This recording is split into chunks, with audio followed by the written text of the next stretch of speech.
Hello. Welcome to Twisted Stories, where intriguing and unexpected stories come to life. Please support the channel by following and sharing. In the underworld of high-stakes finance, a signature is worth more than a life. On a rainy Tuesday in October 2023, Dante Cassaro, the acting head of the New York crime syndicate, was 3 seconds away from signing away $150 million for a stack of fraudulent Italian bearer bonds. The FBI didn't stop him. His bodyguards didn't notice. The man who saved the most dangerous predator in the city was a 24-year-old waitress named Sophia, who was just trying to refill his water. She leaned in, looked at the document, and whispered 5 words in a dialect so rare only 3 people in that room understood it. Those 5 words didn't just save a fortune. They started a war. This is the story of the waitress who knew too much. To understand how close Dante Cassaro came to losing everything, you have to understand the setting. This wasn't a back alley deal. This was happening at the Obsidian Room, a members-only steakhouse in Tribeca, where the cheapest bottle of wine costs more than a Honda Civic. It was October 14th.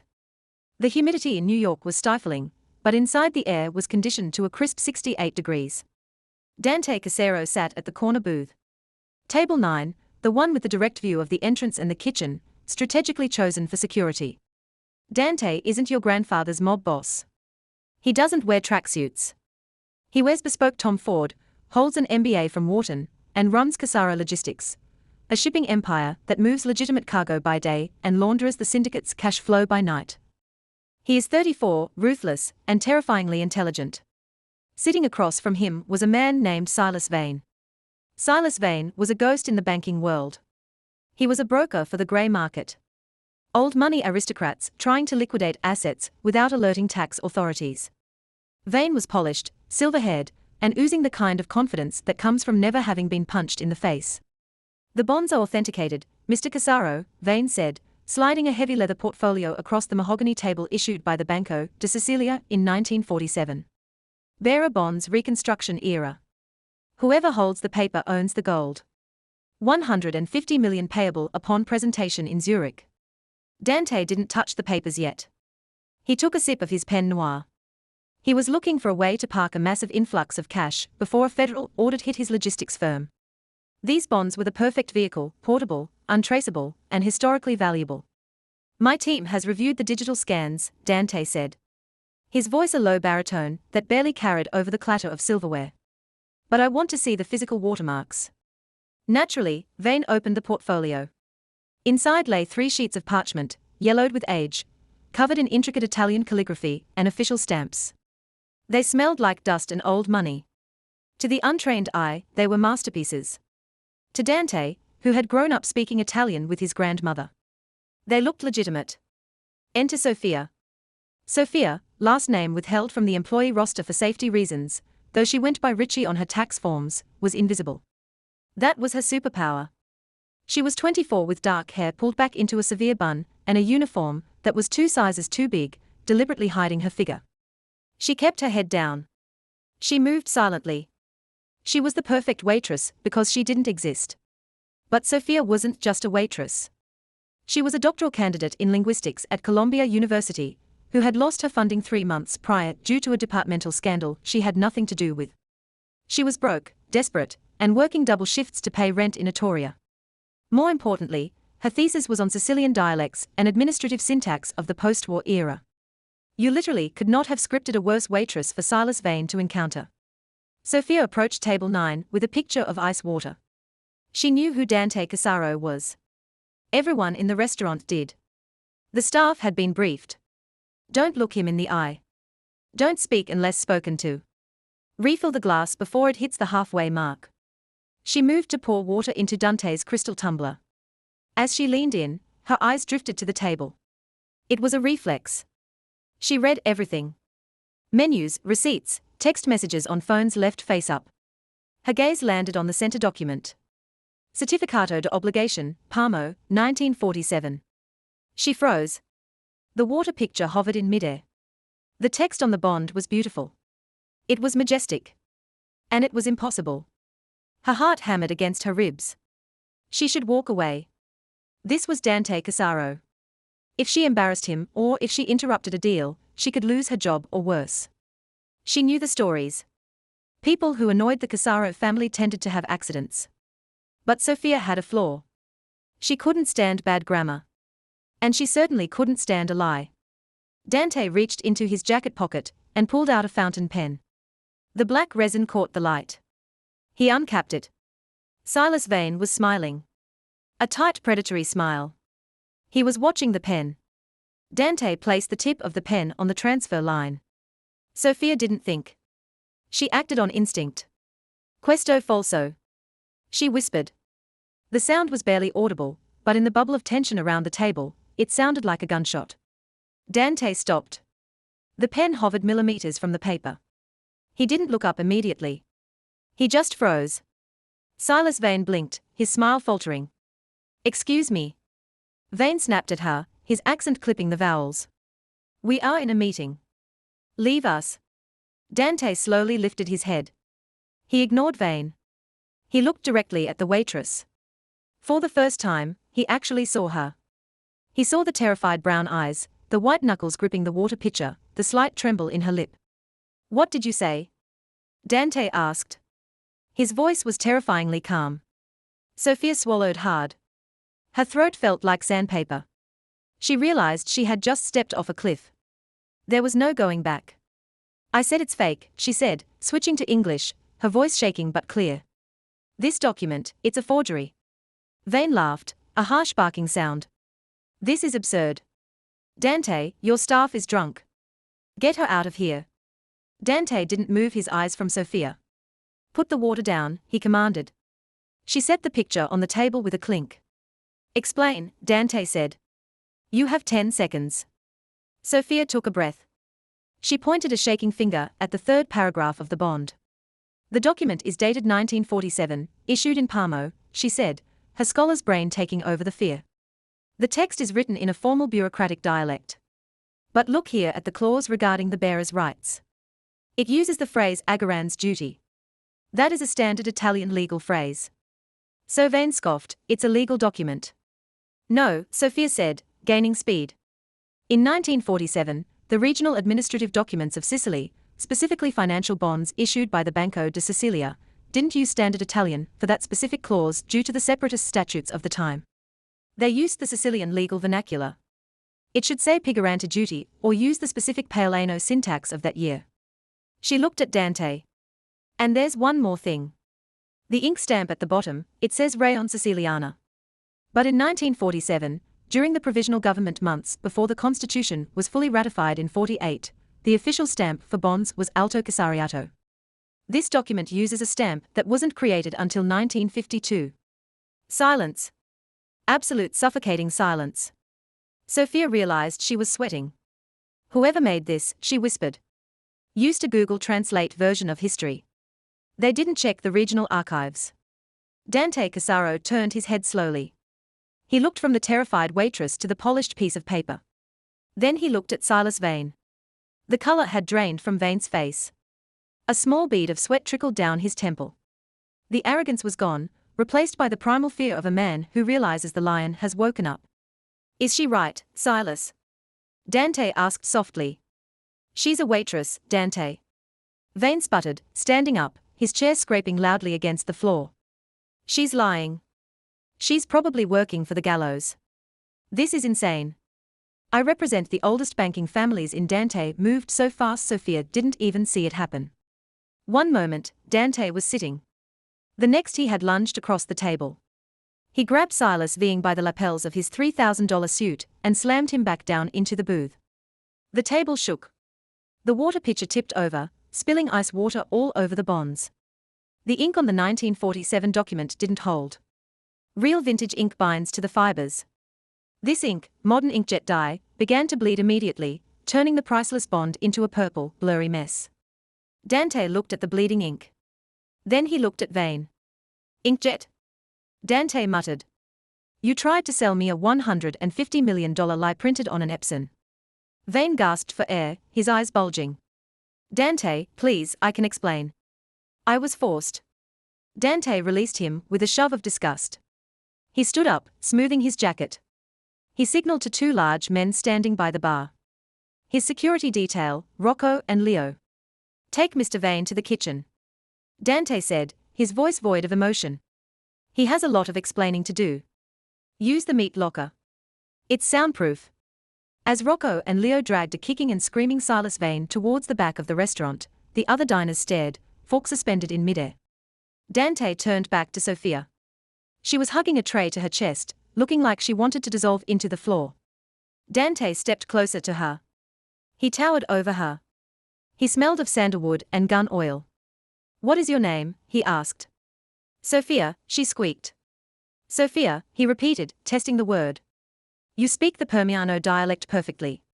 You know the history of the 1947 separatist movement, and you serve steaks for minimum wage." "I am a student," she stammered. Was a student." Dante looked at the ruined documents, then back at her. "You just saved me $150 million, Sophia. And you humiliated a man who has been lying to me for 6 months." He reached into his pocket, pulled out a business card, and slipped it into the pocket of her apron. "Shift is over," Dante said. "Come with me." "What?" Sophia took a step back. "I can't. My manager." "I just bought the restaurant," Dante said, not breaking eye contact. "Your manager works for me now. And so do you." He turned and walked towards the exit. "Let's go, Sophia. We have to find out who hired Mr. Vane before they realize he failed." Sophia stood there, the sounds of the kitchen door slamming shut behind Silas Vane echoing in her ears. She looked at the card in her pocket. It was black with a single gold embossed lion. She had 2 choices. Run out the back door and hope Dante Casaro forgot she existed, unlikely, or follow the most dangerous man in New York into the rain. She took off her apron, threw it on the wet table, and followed him. The ride from the restaurant to Dante Casaro's headquarters was a study in sensory deprivation. The car was a custom-armored Mercedes Maybach. The interior soundproofed so effectively that the torrential New York rain outside sounded like a distant whisper. Sophia sat on the edge of the cream leather seat, shivering. It wasn't cold, but the adrenaline crash was hitting her hard. Across from her, Dante was on his phone, speaking in rapid-fire Italian. He wasn't yelling. That was the scary part. He was issuing execution orders with the same tone one might use to order a pizza. "Check his apartment. If the hard drive is encrypted, bring the whole tower and find out who Vane spoke to in the last 48 hours. I don't care if you have to bribe the carrier. Do it." He hung up and tossed the phone onto the seat. He looked at Sophia. "You're shaking," he observed. "I just watched you have a man dragged into a meat locker," Sophia replied, her voice trembling but defiant. "And now I'm in a car with a man the FBI calls the Teflon Prince. I think shaking is a rational response." Dante's lip twitched. A ghost of a smile. "You read the papers. That's good. Intelligence is useful. Fear is useful. Panic is not." The car pulled into the underground garage of a glass skyscraper in Midtown, the Aurelius Tower. Dante owned the top 3 floors. They bypassed the lobby, taking a private elevator that required a retinal scan to open. When the doors slid apart, Sophia gasped. The penthouse wasn't a home. It was a fortress of glass and steel floating above the city grid. The view was breathtaking, but the atmosphere was cold. "Sit." Dante pointed to a black velvet sofa in the center of the living room. He walked to a wet bar and poured 2 glasses of amber liquid. He brought one to her. "Brandy. Drink it. It stops the shaking." Sophia took the glass. She didn't drink. "Am I a prisoner?" "That depends." Dante sat in the armchair opposite her, leaning forward, elbows on knees. The predator was back. "Who are you, Sophia Ritchie? You claim to be a student. My background check, which just finished 2 minutes ago, says you don't exist before 2018. No birth certificate in New York, no social media. You popped out of thin air at 18, enrolled in Columbia, and maintained a 4.0 GPA until you were expelled 3 months ago." Sophia stiffened. "I wasn't expelled. I was forced out." "Semantics." Dante waved his hand. "The point is you are a ghost just like Silas Vane. Which makes me wonder, was tonight a setup? Did you stage the intervention to gain my trust?" Sophia slammed the glass down on the coaster. The sound echoed in the massive room. "I saved you because I hate liars," she snapped, her anger overriding her fear. "And I know about the bonds because my father died holding one." Dante went still. Explain. Sophia looked away towards the rainy window. My father was an archivist in Parmo. He spent his life preserving history. 10 years ago, a man came to him, an American. He wanted authentication for a stack of war bonds. My father validated them. He didn't know the man had switched the originals for forgeries after the inspection. When the buyers realized they bought fakes, they didn't go after the American. They went after the authenticator. She took a shaky breath. They burned our house down with him inside. I was 14. I escaped through the cellar window. I came to America, changed my name, and promised myself I would learn everything there was to know about document forgery so that nobody could ever lie to me again. She looked back at Dante, her eyes burning. I didn't save you for you, Mr. Casaro. I saved you because Silas Vane is exactly the kind of man who killed my father. Dante studied her for a long time. The silence stretched, heavy and electric. He saw the grief in her eyes, raw and unpolished. It was the one thing you couldn't fake. The man who killed your father, Dante said quietly. Do you know his name? No, just a nickname the police file mentioned. The broker. Dante's eyes narrowed. He stood up and walked to the window, looking out at the city. The broker? I've heard the name. He's a myth in the underworld. A middleman who connects the cartels to the banks. He turned back to her. If Silas Vane was trying to pass off those bonds, he was likely working for the broker, which means we have a common enemy, Sophia. He extended a hand. You need protection. I need a forensic document expert who isn't on the FBI payroll. The job pays $10,000 a week. You live here. You don't leave this building without my security team, and you help me find the broker. Sophia looked at his hand. It was a deal with the devil, but it was also a chance for revenge. She stood up and shook his hand. His grip was warm, rough, and solid. I have conditions, she said. Dante raised an eyebrow. You're in no position to negotiate. But amuse me. I want access to your archives. If we find this man, I want to be the one to translate the evidence. I want to know he's finished. Done, Dante said. Welcome to the family, Sophia. The next 48 hours were a blur of caffeine, encrypted files, and the terrifying realization that Sophia was now living in the center of a criminal empire. Dante wasn't just a mob boss. He was a CEO of violence. He ran his organization like a Fortune 500 company. Morning briefings, profit and loss statements, logistics coordination. Sophia was set up in a guest room that was larger than her entire apartment, but she spent most of her time in the war room, a soundproof office filled with servers and monitors. It was Wednesday night when they got the break. Rocco, Dante's head of security, a man who looked like he was carved out of granite, walked in with a hard drive. We cracked Vane's phone. He wiped the texts, but we recovered the voice memos. Dante motioned for Sophia to put on the headphones. Listen. Tell me what you hear. Sophia adjusted the headset. Dante stood behind her close enough that she could feel the heat radiating from him. It was distracting, but she forced herself to focus. The audio was grainy. It was a recording of a phone call Vane had made hours before the meeting at the steakhouse. The fish is on the hook, Vane's voice said. Case suspects nothing. The paper is aged perfectly. Then a second voice answered. It was distorted, deep, and mechanical, but the cadence was distinct. Do not underestimate him. Casaro is a wolf. If he smells the ink, you are dead. Make the exchange and get to the extraction point at Teddarborough Airport. Flight 774. Sophia replayed the clip. She closed her eyes. She isolated the vowels of the distorted voice. Play it again, she whispered. She listened to the way the mystery man pronounced the word Casaro. He didn't say Casaro like an American. He said Casaro with a slight stress on the first syllable. And the R was rolled but softly. French? Sophia said, opening her eyes. French? Dante asked. Are you sure? Positive. Sophia typed rapidly on her keyboard, pulling up a linguistic map. He's speaking English, but the procedure around nice or miles, and he used the word extraction. That's military terminology. She turned to face Dante. Your mystery man isn't a banker. He's ex-military. Likely French Foreign Legion operating out of the Mediterranean coast.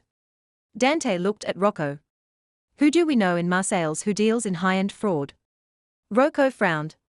The Corsicans hold Marseilles, but they don't usually mess with New York families. Unless they were hired, Dante finished. Sophia's fingers flew across the keyboard. Flight 774, Teterboro. If Vane was supposed to be on that flight, we can track the tail number. She hacked into the public flight registry. It took her 3 minutes. Here. Tail number N459GH registered to a shell company in Delaware. Blue Heron Holdings. Dante's face went dark. Blue Heron, he cursed softly. You know it? Sophia asked. It's a holding company used by Senator Arthur Sterling, Dante said, his voice dropping to a dangerous growl. He's the chairman of the Senate Banking Committee.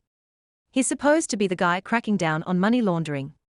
So, a US senator hires a French mercenary to sell fake bonds to the Italian mafia. Sophia summarized, her mind reeling. That sounds like a trap. Dante said, it wasn't about the money. The bonds were baked. If I had signed that deal, Sterling would have had proof I was moving illegal capital. He would have raided me the moment the money transferred. He looked at Sophia with a new intensity. It wasn't just respect anymore. It was admiration. You didn't just save me money, Sophia. You saved me from federal prison. He leaned down, placing his hands on the arms of her chair, trapping her. His face was inches from hers. She could see the flecks of gold in his dark eyes. We have to go on the offensive, Dante said. Senator Sterling is hosting a gala Saturday night at the Metropolitan Museum, a charity fundraiser. So Sophia asked, her breath hitching. So Dante smirked. We are going. Silas Vane is missing. So Sterling doesn't know the deal failed yet. He thinks I'm ruined. I want to see the look on his face when I walk through the front door. Sophia squeaked. I can't go alone. It looks suspicious. I need a date. Someone who can blend in, who speaks 3 languages, and who can spot a liar from across the room. He reached out and tucked a loose strand of hair behind her ear. His touch was electric, sending a jolt straight to her stomach. Get ready, Sophia. You're going to need a dress. The transformation of Sophia Rishi was methodical and expensive. Dante didn't send her to a salon. He brought the salon to the penthouse. A team of 3 stylists spent 4 hours waxing, polishing, and painting. When they were finished, Sophia stared at herself in the floor toe-length mirror. The woman looking back was a stranger. She was wearing a custom gown of midnight blue silk that clung to her curves like a second skin, with a slit that ran dangerously high up her thigh. Her hair was cascading in soft waves over one shoulder. Around her neck sat a diamond choker that probably cost more than the university library she used to study in. Perfect, a voice said from the doorway. Dante stood there wearing a tuxedo that fit him with lethal precision. He walked over to her, standing behind her reflection in the mirror. They looked like a power couple on the cover of a magazine. Dark, dangerous, and beautiful. This? He touched the diamonds at her throat. Contains a microphone. Rocco will be in the van outside listening. If you get into trouble, say the word champagne. I'm nervous, Sophia admitted. I'm a waitress, Dante. I don't know how to talk to senators. You are smarter than every person in that room, Dante whispered in her ear. Just be yourself, observe, translate, and hold my arm. The Metropolitan Museum of Art was closed to the public, transformed into a glittering ballroom. The Temple of Denda was illuminated by purple mood lighting. Waiters circulated with trays of caviar. The air smelled of expensive perfume and hypocrisy. When Dante Casaro walked in with Sophia on his arm, the room went quiet, heads turned, whispers started behind hands. Dante walked with an easy arrogance, guiding Sophia through the crowd. There he is, Dante muttered, nodding toward a group of men near the Egyptian statues. Senator Arthur Sterling was a large man, with a red face and a fake smile. He was laughing loudly at a joke. Dante approached him. Senator, lovely evening. Sterling turned. For a split second, his mask slipped. Genuine shock flashed across his eyes. He looked like he had seen a ghost. Mr. Casaro, Sterling stammered, recovering quickly. I didn't expect to see you here. I heard you were tied up with business. Business is booming, Dante said smoothly. I'd like you to meet my fiancée, Sophia. Sophia extended her hand. A pleasure, Senator. Sterling took her hand, his palm sweaty. Fiancée, I didn't know you were settling down, Dante. Sophia is special. Dante smiled. A sharp, dangerous smile. She has an incredible eye for detail. She recently helped me avoid a very bad investment. Some counterfeit bonds from 1947. Can you imagine? Someone tried to pass them off as real. Sterling went pale. He laughed nervously. The market is full of sharks, I suppose. Indeed, Sophia added, her voice sweet. One has to be careful. You never know when a blue heron might fly into the engine. Sterling dropped her hand as if it burned him. He stared at her terrified. He knew that she knew. Excuse me, the senator muttered. I need a drink. He practically ran toward the bar. He's running, Dante whispered to Sophia. Good job. He's not the boss, Sophia whispered back, leaning into Dante as they began to sway to the music. Did you see his eyes? He looked at someone else. When I mentioned Blue Heron, he checked for approval. Who? Dante asked, spinning her on the dance floor. The man in the grey suit by the pillar. The one with a cane. Dante subtly looked. The man was older, distinguished, with silver hair and wire-rimmed glasses. He was watching them with cold, calculated detachment. Sophia froze. Her feet stopped moving. Sophia? Dante asked, tightening his grip on her waist. What is it? I know him, she whispered, her voice choking. Who is he? That's Professor Hale, she said, trembling. He was the dean of my department at Columbia. He's the one who accused me of plagiarism. He's the one who got me expelled and blacklisted. Dante pulled her closer, shielding her from view. The man who ruined your life is at a senator's gala. He's not just a professor, Sophia realized. The pieces clicking together in her mind with horrifying clarity. Dante, he taught historical economics. He is the expert on post-war European finance. He didn't just hire someone to make the fake bonds. He designed them. It made sense. The specific dialect errors, the obscure stamps, it was academic work. Hale is the architect. Dante realized the broker works for him. Suddenly, the music stopped. The lights flickered. Ladies and gentlemen, a voice boomed over the speakers. It was Professor Hale standing on the podium. If I could have your attention, he looked directly at Dante and Sophia across the room. He smiled, a grandfatherly smile that didn't reach his eyes. We have a special guest tonight, Hale said. Mr. Dante Casaro, and his charming companion. I believe a toast is in order. He raised his glass. At that moment, Sophia felt a vibration in her purse. It was her phone. A text from an unknown number. She looked down at the screen. Text, I know you are wearing a wire, Sophia Rishi.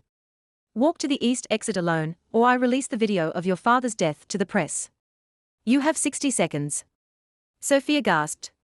She looked up at Hale. He gave her a subtle nod. Dante, she whispered. I have to go to the bathroom. Not now, Dante said, sensing the tension. Something is wrong. Please, she pulled away from him. Just I'll be right back. She couldn't tell him. If Hale had a video of her father's murder, it might show the face of the killer. It was the only lead she had. Sophia, Dante called after her, but she was already disappearing into the crowd, moving towards the east exit, straight into the lion's den. Dante watched her go, his instincts screaming that she was walking into a trap. He touched his earpiece. Rocco, block the east exits. Nobody leaves. And get the car. We are going to have a talk with the professor. But as Sophia pushed through the heavy doors into the dark hallway of the museum's wing, she wasn't met by Rocco. She was met by the cold barrel of a silencer pressed against her forehead. Hello, my dear student, Professor Hale's voice came from the shadows. You always were too smart for your own good. Time for your final exam. The barrel of the gun was cold against Sophia's skin, but her mind was burning hot. Professor Hale stood in the shadows of the Egyptian wing service corridor, flanked by two men in tactical gear. He looked out of place in his tuxedo, a monster disguised as a gentleman. You should have stayed a waitress, Sophia Hale sighed, adjusting his glasses with his free hand. You had a quiet, invisible life. Why did you have to interfere with my retirement fund? You killed him, Sophia whispered, her voice trembling with a mix of terror and rage. My father. You were the American who brought him the bonds. Your father was a stubborn fool. Hale sneered. I offered him 10%. He threatened to call the carabiner. He lacked vision just like you. He motioned to his guards. Take her to the van. We'll finish this at the warehouse. I need to know how much she told Casaro. One of the guards grabbed Sophia's arm, wrenching her shoulder painfully. Sophia's mind raced. The necklace, the wire. She had to trigger the signal. But if she screamed champagne now, they would know. She had to be smarter. She had to weave it into a sentence. She looked at Hale, forcing a look of pathetic desperation. Wait, she cried out, stumbling as the guard pulled her. Please, Professor. I didn't tell him anything. I just wanted the money. I can help you. We can celebrate. We can drink champagne in Paris. Just let me go. Hale paused. He laughed. A dry rasping sound. Champagne. You think you can bribe me with a fantasy? You really are pathetic. But the word was out. 3 seconds later, the heavy metal service door at the end of the corridor exploded inward. It wasn't a kick. It was a breech charge. The metal warped and flew off its hinges with a deafening boom. Smoke filled the narrow hallway. Through the haze, Dante Casero emerged. He wasn't holding a pistol. He was holding a submachine gun, and he was moving with the terrifying efficiency of a reaper. Rocco was right behind him. Drop her. Dante roared, his voice echoing off the concrete walls. Hale's guards panicked. One raised his weapon, but Dante was faster. 2 controlled bursts. Thip, whip, thip, swip, and the guard crumpled to the floor. The second guard grabbed Sophia, using her as a human shield, pressing his gun to her temple. Back off, the guard screamed. I'll kill her. I swear to God. Dante froze. He signaled Rocco to hold fire. The hallway fell into a tense, smoky silence. The fire alarm began to blare in the distance, a rhythmic strobe of light cutting through the gloom. Dante's eyes locked onto Sophia's. He didn't look scared. He looked focused. He gave her a microscopic nod. Duck. Sophia didn't hesitate. She stomped her high heel down onto the guard's instep with all her strength and threw her body weight downward. The guard howled in pain and reflexively loosened his grip. In that split second, Dante fired. The shot was impossible. A single round passed Sophia's falling shoulder, striking the guard directly in the forehead. He dropped like a stone. Sophia hit the floor hard, scraping her knees. Professor Hale, seeing his muscle eliminated in under 10 seconds, turned and sprinted toward the loading dock exit. Rocco, get Sophia. Dante shouted, stepping over the fallen guard and sprinting after Hale. Rocco was at Sophia's side instantly, pulling her up. Miss Rishi, are you hit? I'm fine. She gasped, kicking off her heels so she could run. Go. Don't let him escape. They burst out onto the loading dock, just in time to see a black SUV screeching away, tires smoking. Dante fired at the tires, but the vehicle was armored. It disappeared into the rainy New York night. Dante cursed, slamming his hand against the concrete wall. He turned back to Sophia. The adrenaline was still pumping through him, making his chest heave. He walked over to her, grabbing her face in his hands. His touch was rough, possessive. He checked her for injuries, his eyes scanning every inch of her face. You, he growled, are the most reckless, intelligent, infuriating woman I have ever met. I said the code word, she panted, her hands gripping the lapels of his tuxedo. You waited until you had a gun to your head to say it, Dante yelled, though there was no anger in his eyes, only terrified relief. I thought I lost you. He pulled her into him, crushing her against his chest. For a moment, the rain and the sirens didn't exist. There was only the smell of gunpowder and the frantic beating of their hearts. He got away, Sophia mumbled into his jacket. Not entirely, Dante pulled back, a dark smirk returning to his face. He held up a sleek silver flash drive. What is that? It fell out of Hale's pocket when he started running. Dante said he was so scared of dying. He dropped his life's work. Sophia looked at the drive. The ledger. Let's go home, Dante said, guiding her toward his waiting car. We have some reading to do. The atmosphere in the war room of the Aurelius Tower was suffocating. It was 3 a.m. Rain lashed against the floor-to-ceiling windows. Dante, Rocco, and Sophia were gathered around the main monitor. The silver flash drive was plugged in. It's encrypted, Rocco grunted, slamming his fist on the table. AES 256-bit, military grade. It would take a supercomputer 100 red years to brute force this. The screen showed a simple login prompt. No forgot password link, just a blinking cursor and a hint. The origin of the lie. Dante looked at Sophia. She was wrapped in a thick wool blanket, holding a mug of tea, staring at the screen. She had been staring at it for 20 minutes. The origin of the lie, Dante repeated. It's a riddle. Hale is an academic, Sophia murmured, her mind drifting back to the lecture halls of Columbia. He thinks he's smarter than everyone. He uses knowledge as a weapon. The origin of the lie. In his class, he always taught that the first great financial lie wasn't a bond. It was a mistranslation. She stood up, shedding the blanket. She walked to the keyboard. He was obsessed with the Medici Bank, Sophia said, typing. Specifically, a ledger from 1492 where a zero was added to a balance sheet to hide a deficit. He called it the golden era. She typed golden era. Access denied. Damn. Sophia hissed. Think like him, Dante said, standing behind her, his hand resting on the back of her chair. He killed your father over a Sicilian bond.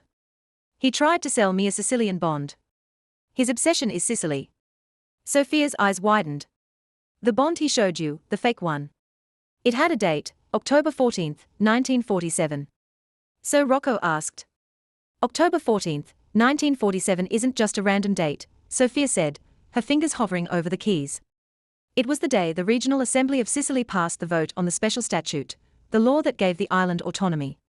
But Hale always argued in his thesis that the vote was rigged. He called it the bastard statute. She typed it in Italian, Lo Statuto Bastardo. Access denied. One attempt left. Rocco warned, if you get it wrong, the drive wipes itself. The room went dead silent. The pressure was physical. $150 million, the evidence of her father's murder and their lives, all hanging on one phrase. Sophia closed her eyes. She thought about Hale. She thought about his arrogance. She thought about the moment in the restaurant when she spotted the forgery. He used the wrong dialect, she whispered on the bond. He used a garanzia duty instead of pigarante duty. She opened her eyes. He didn't make a mistake. He did it on purpose. It was his signature. A hidden mockery of the people he was scamming. The password isn't the truth. The password is the lie itself. She typed the grammatically incorrect phrase from the fake bond. Agaran's duty. She hit enter. The screen flashed green. Access granted. Files began to cascade down the screen. Bank accounts in the Caymans, Senator Sterling's payoffs, blueprints for the fake bonds, and a folder named Loose Ends. Dante clicked on Loose Ends. A video file opened. It was grainy surveillance footage from 10 years ago. A house in Parmo. A man walking out of the front door, lighting a cigarette as flames engulfed the building behind him. The man turned to the camera. It was a younger Professor Hale. Sophia let out a choked sob, covering her mouth with her hand. Dante paused the video. He didn't need to see more. He placed a hand on Sophia's shoulder, squeezing hard. We have him, Dante said, his voice cold as ice. Rocco, send the financial files to the FBI anonymously. Destroy Senator Sterling. And Hale? Rocco asked. Dante looked at the screen. He opened the most recent file. Flight plan outgoing. He's not going to prison. Dante said he's trying to run. He has a private charter scheduled for 5 a.m. out of a private strip in Jersey. He's going to a non-extradition country. Dante turned to Sophia. You stay here. You've done enough. You found the evidence. I'll handle the rest. Sophia stood up. She wiped the tears from her face. Her expression had changed. The scared student was gone. In her place was a woman who had walked through fire.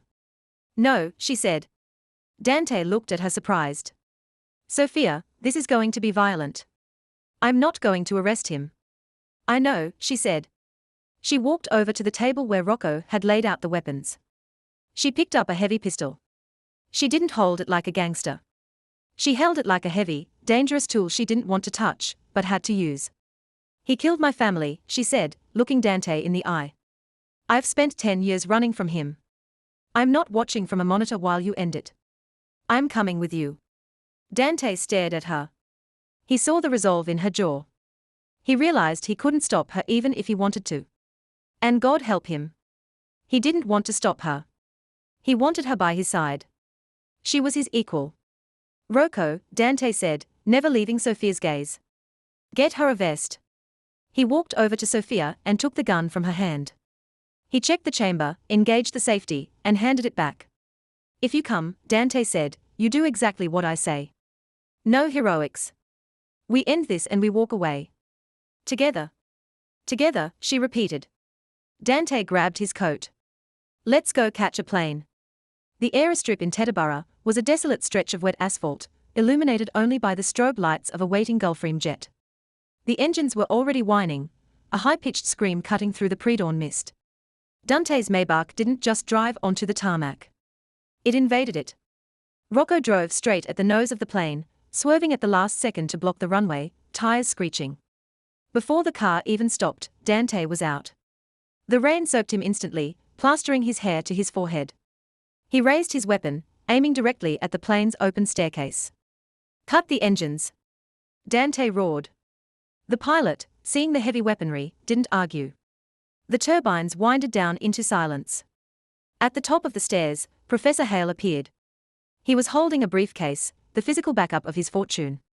He looked down at Dante, and then he saw Sophia stepping out of the car behind him. She held the gun with two hands, just like Dante had shown her. She wasn't shaking anymore. It's over, Hale. Sophia yelled over the wind. The FBI has the ledger. The senator is already in custody. You have nowhere to land. Hale stood at the top of the stairs, looking down at them like a king on a crumbling castle. He laughed, a manic, broken sound. You think I care about the senator? Hale shouted back. I have accounts in places the FBI can't even find on a map. You can't stop me, Sophia. I am the architect of this world. You are just a footnote. He reached into his jacket. Don't do it, Dante warned, his finger tightening on the trigger. Hale didn't pull a gun. He pulled a detonator. If I go, Hale smiled. The evidence goes with me. The plane is rigged. One click and this briefcase and the proof of who killed your father. Burns? He held his thumb over the button. Let me leave, Sophia, and you can keep your little romance. Stop me and you lose the truth forever. Dante hesitated. He looked at Sophia. He knew how much that closure meant to her. He wouldn't take the shot if it meant destroying her peace. Sophia lowered her gun. She looked at the man who had haunted her nightmares for 10 years. She thought about the fire. She thought about the golden era. You're lying, Sophia said. Her voice was calm. Hale blinked. What? You're lying, she repeated, stepping forward. You're a narcissist, Professor. You spent 40 years building your reputation. You archived every scam, every dollar, every victory. You didn't rig the plane to blow up the evidence. You're too proud to destroy your own legacy. Hale's face twitched. She had read him perfectly. You aren't holding a detonator, Sophia said, raising her gun again. You're holding a garage door opener. Hale's bluff shattered. In a spasm of rage, he threw the fake detonator at them and reached for the real gun in his waistband. He was too slow. Dante didn't fire. Sophia did. Crack. The shot was wide. It hit the metal railing next to Hale's hand. Sparks flew. It wasn't a kill shot, but it terrified him.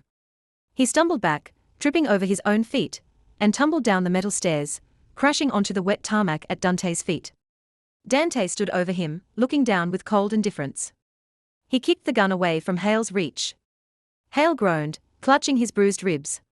He looked up at Sophia, who was walking toward him. The student had become the master. Please, Hale wheezed. Sophia, I was just a middleman. I can give you names, bigger names. Sophia looked down at him.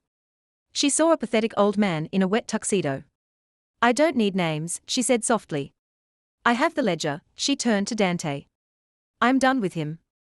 Dante nodded. He grabbed Hale by the collar and dragged him toward Rocco, who was waiting with zip ties. The FBI will be here in 5 minutes. Dante said to Hale, you're going to spend the rest of your life in a cell explaining how a waitress outsmarted you. Dante turned back to Sophia. The police sirens were wailing in the distance, getting louder. He walked up to her, taking the gun from her hand and tucking it into his belt. He cupped her face, wiping the rain from her cheeks. "You didn't kill him," Dante said, sounding impressed. "He's not worth the bullet," Sophia replied.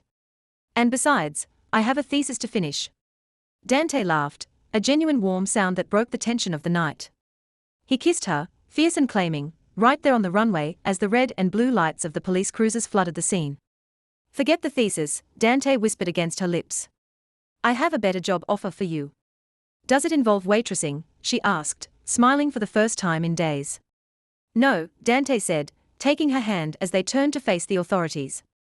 "It involves running the empire." 6 months later, the Obsidian Room was packed. Table 9 was occupied as always by Dante Casaro. But this time, he wasn't sitting across from a terrified banker. He was sitting across from Sophia. She wasn't wearing an apron. She was wearing a structured white blazer, her hair loose and glossy. She was reviewing a contract for a shipping merger in the Mediterranean. "The syntax in paragraph 4 is ambiguous," Sophia said, circling a clause with a gold fountain pen. "They are trying to hide a tariff loop. We reject it." Dante took a sip of his wine, watching her with unabashed pride. "You're ruthless, Mrs. Casaro." "I learned from the best," she winked.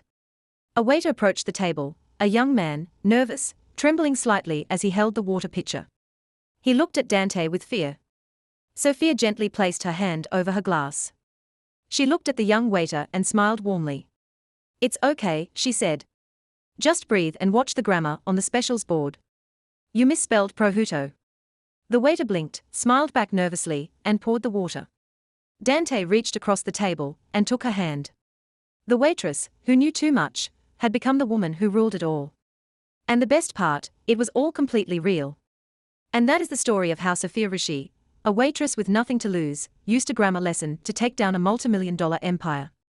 It sounds like fiction, doesn't it? But in the world of high finance and organized crime, the smallest detail, a wrong stamp, a nervous stutter, or a dialect from 1947, can be the difference between a fortune and a funeral. Sophia proved that knowledge isn't just power, it's survival. If you enjoyed this deep dive into the mafia underworld, do me a favor, smash that like button. It helps the algorithm find more stories like this. Subscribe and turn on the notification bell so you never miss a part. And I want to know, what is the one skill you have that could save your life in a high-stakes situation? Let me know in the comments below. Stay safe, stay sharp, and I'll see you in the next story.